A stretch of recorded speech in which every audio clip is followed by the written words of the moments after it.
702. Series Edition. The Femme Effect Series Edition with me, Relebogile Mabotja, is brought to you by Femagene. Choose care that empowers. Choose Femagene. Care for all the woman you are every day. Now, Luna Ndamase recently earned the title of First Princess in the Miss Teenager South Africa 2024-2025 pageant. But she's more than just a crown. Luna is actually using her platform to uplift others, speak out on issues that matter, and inspire young women to find their voice. She's an ambassador for Impilo Child Protection, a program dedicated to safeguarding vulnerable children under the age of 6, and a passionate advocate for confidence, care, and compassion.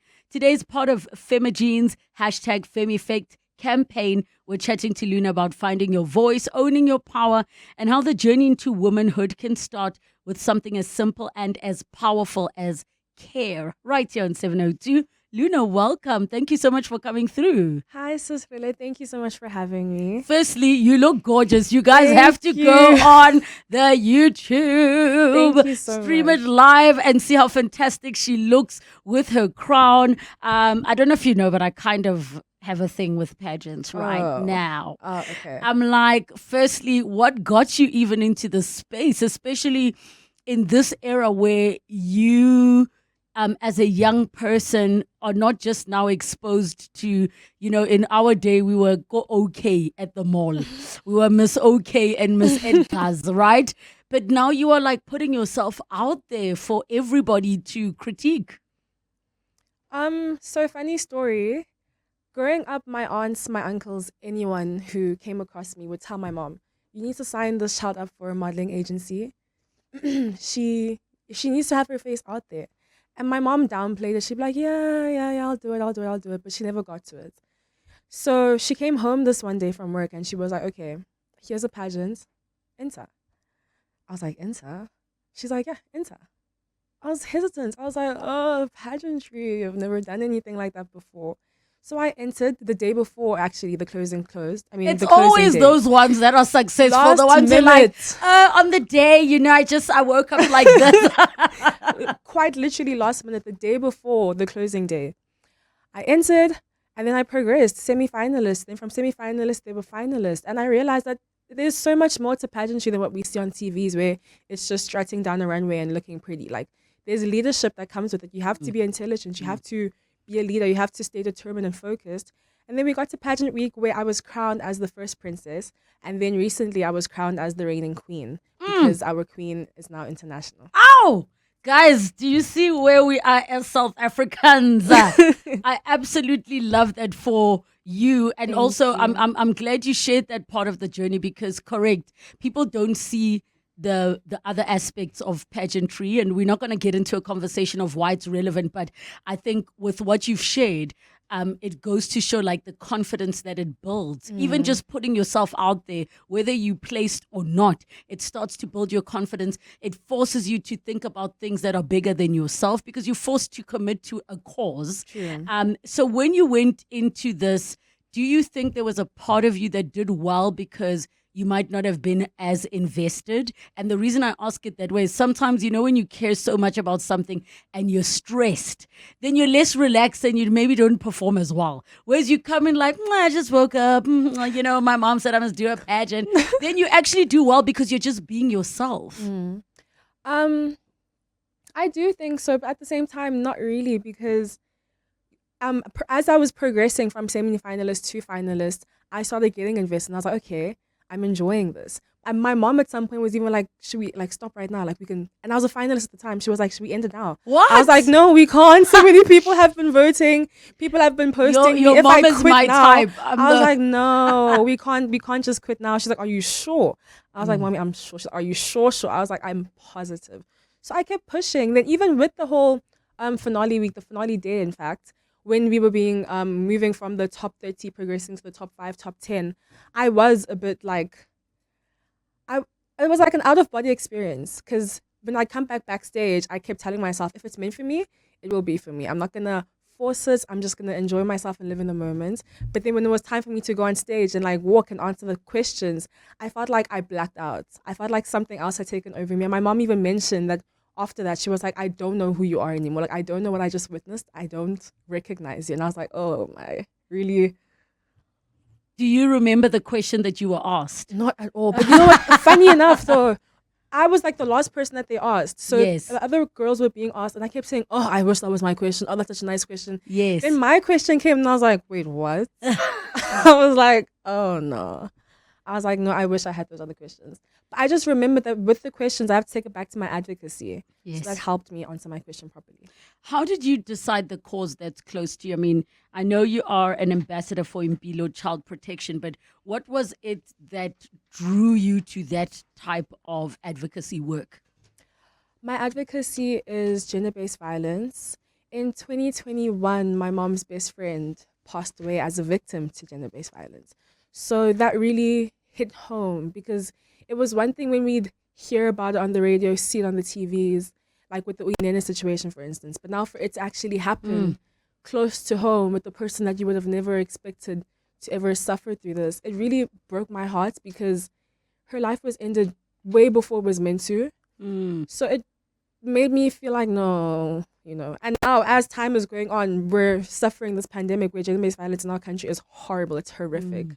And I feel like not much is being done about it, or it's a thing of, okay, yes, we'll get to it. It's being tossed to the side where it needs action now.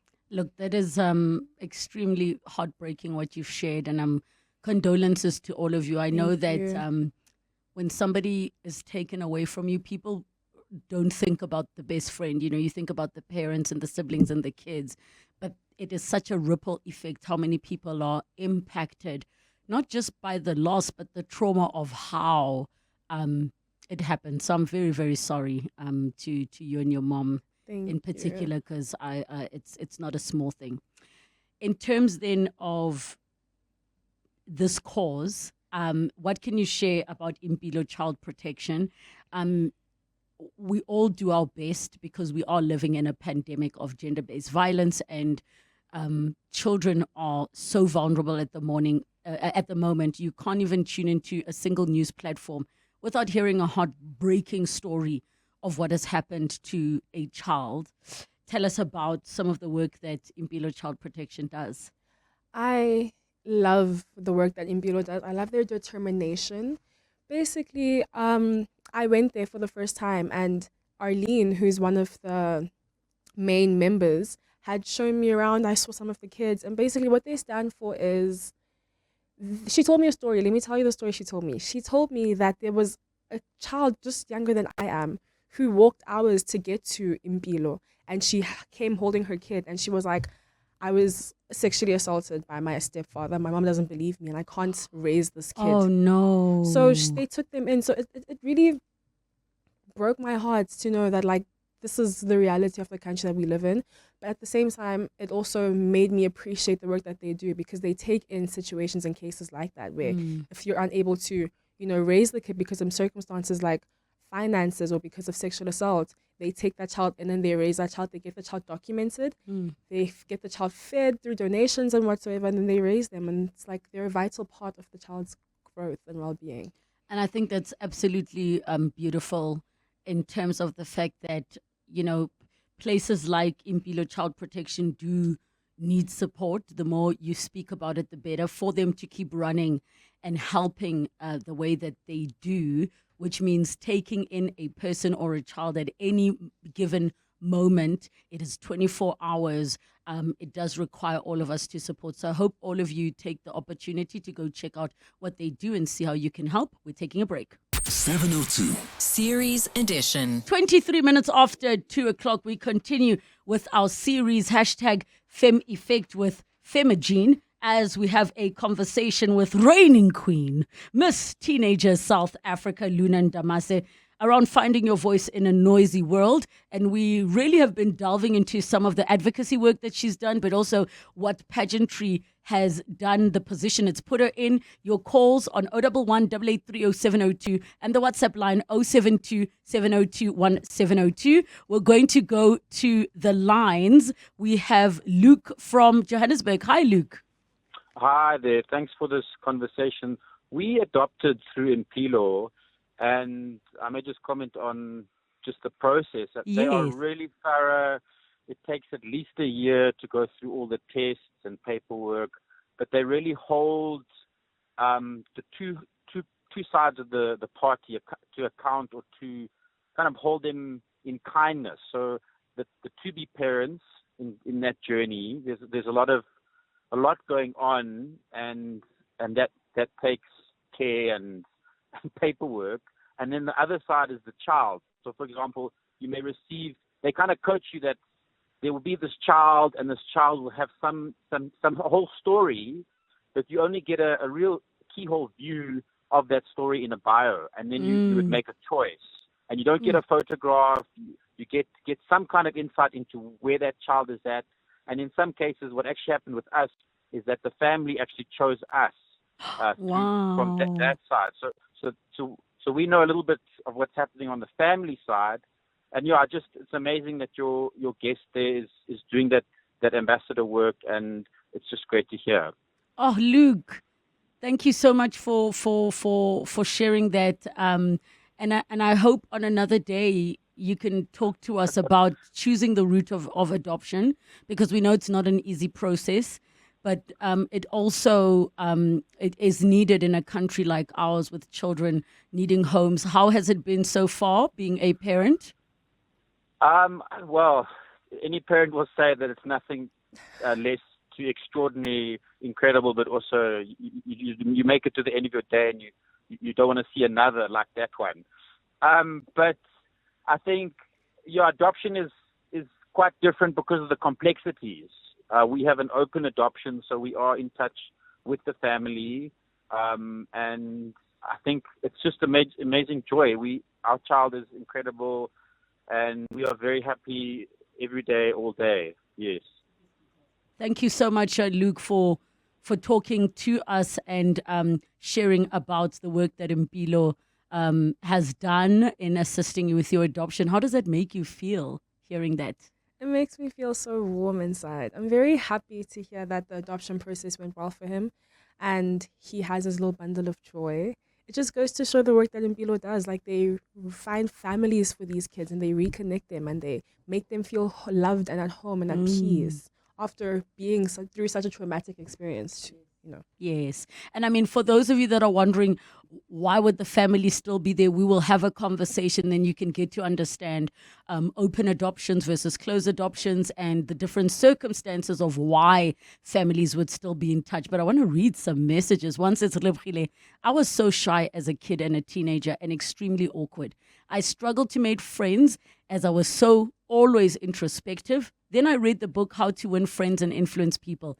It talks about focusing on others instead and helped me with my shyness. The most fundamental lesson I learned was that I don't need to ask anyone else's permission to be me. And to this day, I don't, because of course I did ask all of you to share with us how to find your voice in a noisy world. And another one says, congratulations to this beautiful, well-poised young lady. South Africa's definitely making waves in the pageantry space, and I love to see it. Pageantry has required of us so much more than just outward appearance. It's pushed us to be leaders, not only in our communities, but in the world. Keep going, baby girl. I love to see it. This is from Tshego Khailai, Mrs. World. Thank you. Look at that. Thank you so much.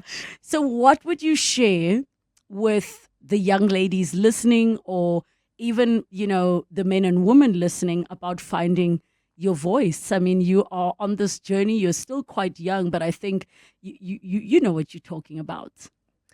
I would say stay true to yourself. I feel like we all have our things that set us apart from everybody else, but we need to take pride in those things, and we need to love our uniquenesses and our flaws. So stay true to yourself. Remember the things that you were taught at home. Listen to your mom's words. But all in all, just stay true to yourself. Love yourself. Be kind to yourself and be kind to one another. As women in this country, we need to learn to be kind to one another. The hashtag FemEffect campaign with Femagene, it supports girls through access to menstrual health. Why is it important we have these conversations? Because people still want to be like, no, don't talk about your period. Oh, it's a secret, I feel like we should have these conversations with both the young women and the boys of our country. I don't think we should limit it to the girls alone, because in all actuality, we all came from a missed period. So we need to educate. I've never heard it like that. I'm true. obsessed. You came from a missed We period. all came from this period. So why only educate the girls when their boys need to be educated as well? They have sisters. Yes. They're going to have girlfriends, wives. So they need to know what to pick and what does this and what does that. So And I do it's feel natural. like, exactly. Like, it's a natural. part of your body. Yes. I do think we all need to be educated on that. As our late former president, Nelson Mandela once said, education is key. Yes. From the smallest things to the biggest things, just to be informed on every single aspect. So, period health, period poverty, menstrual health, both females and males need to know everything that has to do with it. You are a star, so we must all follow you in the socials. Where do we find you? On Instagram, I am Luna Ndamase _ Luna Ndamase _ a queen, like not just because of the crown, because of her being able to not just find her own voice, but to teach us how to find ours. Now, being a woman means showing up through every high and low and still finding your strength.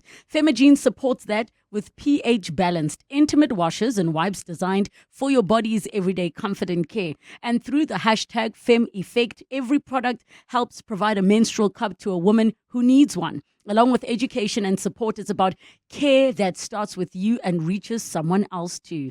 Because when women support each other, confidence becomes a movement. That's the Femagene #FemEffect. Spend your afternoon with Relebogile Mabotja on 702. Let's walk the talk.